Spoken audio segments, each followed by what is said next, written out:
এবছর হজ করতে গিয়ে গত ২০ জুন পর্যন্ত বিভিন্ন দেশের ১,০৮১ জনের মৃত্যু হয়েছে। সবচেয়ে বেশি ৬৫৮ জন মারা গেছেন মিশরীয় নাগরিক।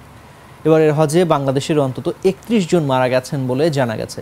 সৌদির একজন কূটনীতিক এএফপিকে বলেছেন, হজ করতে গিয়ে মৃত ৬৫৮ জন মিশরীয় নাগরিকের মধ্যে ৬৩০ জনই অনিবন্ধিত ছিলেন। এর মানে হজ যাত্রাকে সহনীয় করে তুলতে কর্তৃপক্ষের দেওয়া বিভিন্ন সুযোগ সুবিধা তারা পাননি, যেমন শীতাতপ নিয়ন্ত্রিত তাঁবু।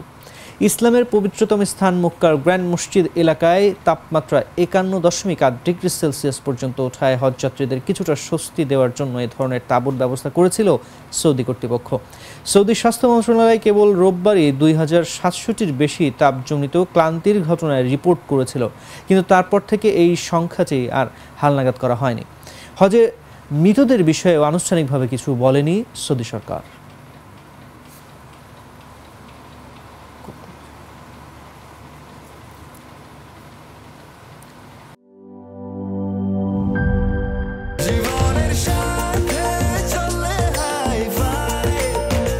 স্বাস্থ্যকর অল টাইম ফ্যামিলি কেক, সব সময় অল টাইম হেলদি লাইফ।